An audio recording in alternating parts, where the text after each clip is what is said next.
Disney List time has arrived. This is where we share some of our favorites and maybe not so favorites of a Disney topic. This week, we are talking to you about some of our favorite Walt Disney-era attractions at Disneyland.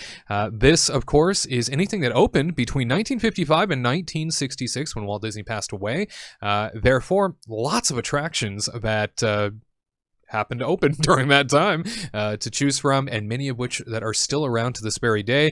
They say, nothing is better than the classics. Nothing is better than what Walt Disney touched, much of which, turned to gold in many capacities in his later years. And a lot at Disneyland that still resides today from that era happens to feel quite golden in the experience. So we are going to start with Tyler to ask, what are some of your favorite Walt Disney era attractions still around today? All right. Well, I've got a couple here that I'm pretty excited about. Oh, dear. My first one is going to be, this has kind of led, I think this attraction has led to a different path for me personally and to a different path for like a lot of people in Southern California. Sounds spiritual. My. It kind of is. A path. All right. It's Walt Disney's Enchanted Tiki Room. Oh. Enchanted Tiki Room has always been a phenomenal attraction to me. And if you think about the year that thing came out, it must have been just a technological marvel. I mean, it must have just been, nobody'd probably ever seen anything like that in their life. And so that in itself is very cool. But also just the style, the whole tiki vibe. I mean, I'm a tiki mug collector. I have like tiki stuff in my backyard. All this tiki stuff, I have to believe, in Southern California was ushered in by Walt Disney. I mean, Southern California, there's different tiki bars around, and this kind of mentality of wearing Hawaiian shirts and stuff like that. It is a very Southern California type of thing. And I think that it's because of Walt Disney. I mean, obviously it's the Polynesian culture, no doubt about that. That's really what started. But I'm not saying, oh yeah, Walt Disney created that. But no, I'm saying he made it. He made it like a popular thing, right? And I think that has kind of like gone on through time, and now tiki is still kind of a big deal in this part of the woods. So, especially on eBay. Oh yeah. Oh yeah. And think about like we would never have stuff like Trader Sam's if it wasn't for Tiki Room, I think. And just think about the style that place brings to Adventureland. Immense popularity. Oh yeah. And it may not be something that I want to go and do every time I go to Disneyland, but it's still like I feel comfortable knowing it's there. And Disneyland, they always say that the common thing is like Disneyland isn't a museum, Right. But I feel like that is one piece of Disneyland that will probably never go away. At least I hope so. So, and then my next attraction, which a lot of people may not consider necessarily an attraction, but I think it fits the bill. It's the monorail. Oh, definitely. Yeah, because the monorail, if you think about it, there's really a couple things that invite you into Disneyland, right? The train is one of them. The train station, on top of the hill. Obviously, the Mickey, garden in the front. But the other thing that really just welcomes you to Disneyland, you're there, it's an exciting time to be alive, is when the monorail goes by. Yeah, and it gives you a little honk. And what does it do again? Okay. I think like you could say it's been hundreds of times where I've been like walking through Fantasyland and all of a sudden the monorail goes burn, burn. I'm like, oh, yeah. And I like jump. I'm like, what the heck? Oh my gosh, it's just the monorail. It's very loud by Matterhorn. It is. I must say. It is very loud by Matterhorn. It does catch me off guard. But anyway, but monorail is one of those things that like, Bob Gurr came up with this great idea. It's just a transportation. It's just a bus on a rail. Yeah. But just the way that it looks on that one little single rail, and so futuristic. It just and on top of looking cool just coming down the rail like that, it's also kind of the only thing left in Tomorrowland that adds any kinetic energy to that place. Right. That if you think about it, Tomorrowland used to be a lot about transportation, and you'd go in there and there'd be hustle and bustle. The people mover would be moving, the monorail would be going around, the astro orbiters would be spinning on the top. All this kinetic energy everywhere is all gone now. And now Tomorrowland really feels like a bunch of concrete to me. Right. And it's really sad. And the monorail is the one thing that adds a little bit of life to that entire area. So Totally agree. yeah, monorail, tiki room. Those are my two right there. Cool. What Yeah. about you, Katrina? Oh, well, let me tell you, I'm not going to be as cool as him and like make you guys like wonder what I'm going to say like leading up to it. That's like a TV host type Natural thing. You know what I storyteller mean? over He's there, like, we'll Tucker be right Crouch. back after this, and then it's like, what is it? Anyway, I've been doing podcasts for a couple of years, guys. okay, you guys ready? Prepare. Casey Jr. Circus Train is How my adorable. one. I love it. I wasn't there, obviously, because I wasn't even in an existence at that point in 1955. But I Wasn't do one of the love writing conditions. it. It's okay. Yeah, I do love writing it. It's like one of my favorite things to do at night. I like it writing at night versus in the afternoon. I think it's just because of the twinkling lights when you start, and then not a lot of people write it because like you kind of do it right as soon as the fireworks are over and you just like run to it, Oh, or that's a like great idea. right at the very end of the night. Yeah. And then you kind of get the train all to yourself. And I always like riding the back of the train, which is like the most popular one. I never like riding in those little The cages. caboose. Those are annoying. But yeah, caboose the is good. caboose Yeah. is good, but the very back one, because then you just have this like whole view, Yeah. and you have like the twinkling lights, and then you have like by the pond with the storybook goes through, and then you kind of listen to their story as a story, like as the boats go by, and then you kind of see all the little houses and like it's just so, I don't know, kind of like very like you're in like a fairy tale. You're You kind of get tranquil and it's just very calming, and then you see these cute little ducks taking a nap or during like They're the actually spring. massive ducks. If you see the size of the buildings next to them, there's these little buildings. The and little there's these massive villages. ducks. And you're like, whoa, my gosh. But then like, and then like during the spring when like little baby ducklings come around, and then yeah. they're kind of like swimming, and you're like, oh, they're so cute. Anyway, it's a very majestic area. it's just it's so tranquil and calming. And then, and then you see like little poor Casey Jr. thing. I think I can. And then it's like, toot, toot.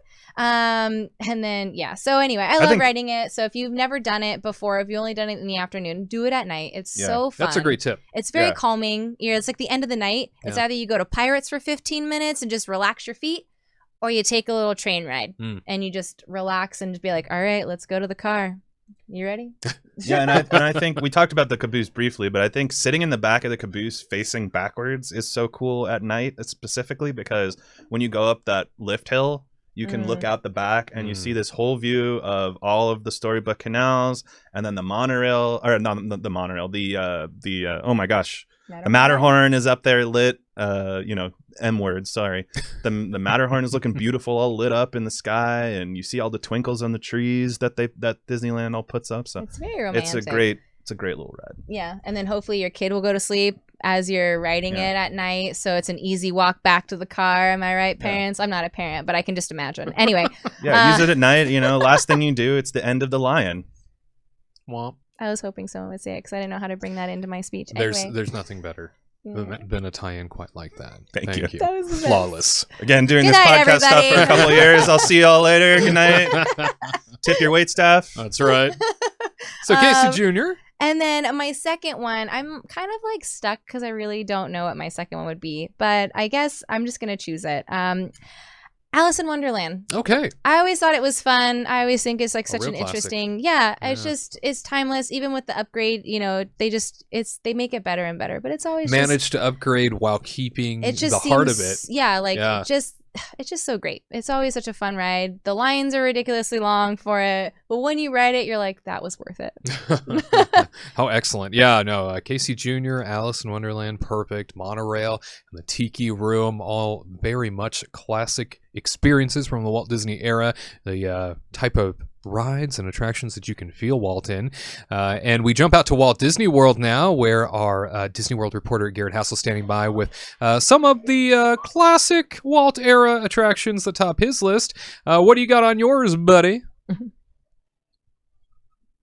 So it can't be on the list because it happened after Walt passed, but like Haunted Mansion is going to be up there because like he started the idea, but then passed away. But while he was still alive, I know it's thrown out, but probably the Matterhorn. I know Matterhorn is sometimes hit and miss with people because of how it can beat up your knees or you're just getting banged around, but it was That's fun. the like first steel track roller coaster like in the world, and Disney did that. It's such a unique ride where like you start at the base of a mountain and you go into it and you go on this wild adventure. I have so many great memories with it, especially with my dad, because we would go on it and we did it before the seats were separated, where you sit in, pretty much it's lap sitting. And I remember going on that and just laughing, and it's such a cool thing. And when you watch the Imagineering story and you hear about how it was built and just everything about it, and how there's a basketball hoop at the top,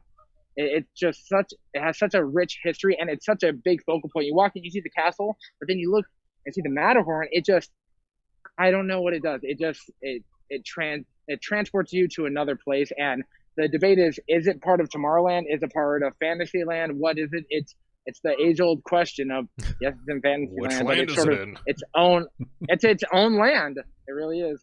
And the second one for me, it's tough. It really is tough, but I got to go with the Jungle Cruise. It's a classic. It has great jokes, and I love it because Walt, he loved going on adventures. He loved experiencing the unknown. And at first, when the ride came out, you may not know this, it actually wasn't a very funny ride. It was more factual. And then one of his Imagineers said, "Hey, where are the jokes?" And there's no laughter. And so the jokes got made, and now it is just a timeless classic. And I just love so much about it, because you hop into this boat and you go on this wonderful 7-night, 5-day cruise that doesn't make any sense. And the skippers, they are the ones that make it alive. And I wish I could have experienced like Walt being a skipper and his storytelling ability, just enchanting everyone, because there are pictures of him going on that, or him riding that, shooting the gun at the hippo, which is not a thing anymore. But I would love to get to experience the Jungle Cruise with Walt. But the Matterhorn, Jungle Cruise was an original day attraction, and the Matterhorn very soon came a few years after. So those are my big two right there. The Jungle Cruise out here is not even close, and Matterhorn, in my opinion, is better than Everest, because I despise that mountain. I do not like Everest.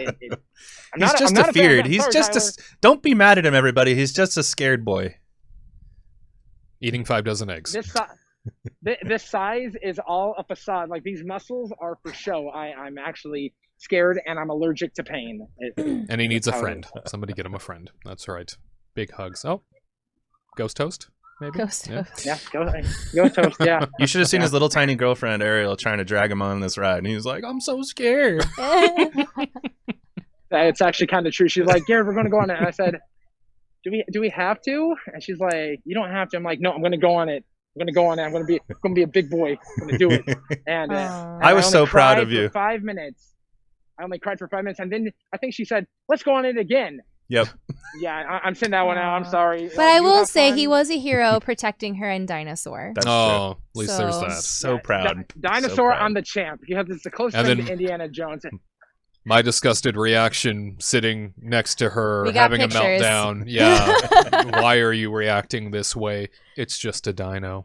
It's just a dinosaur. We're not going to make it. Yeah. We're not going to make it. They say in that ride. We always end up. We always make it. We always make it. We always make it. Right. At some point, it's a lie. But, well, thank you very much, sir, for weighing in on the Walt Disney Era classic attractions, the top your list, and thank you, everybody, for sharing yours. They are truly very special, a lot in that category, in Walt's. It's too many to choose just two. It's I was incredible. like, come on, man. Can I just have, top 5, possibly? It is tough. I completely agree, and there's so many very special attractions that came along during that Walt era period that maybe we will have to do another list in the near future, because certainly they are fantastical. So if you yourself have any sort of different attractions that you are interested in from the Walt Disney era, 1955 to 1966, go ahead, leave them in the comment section down below. We would love to hear from you and what tops your list. To all who come to this happy place, welcome.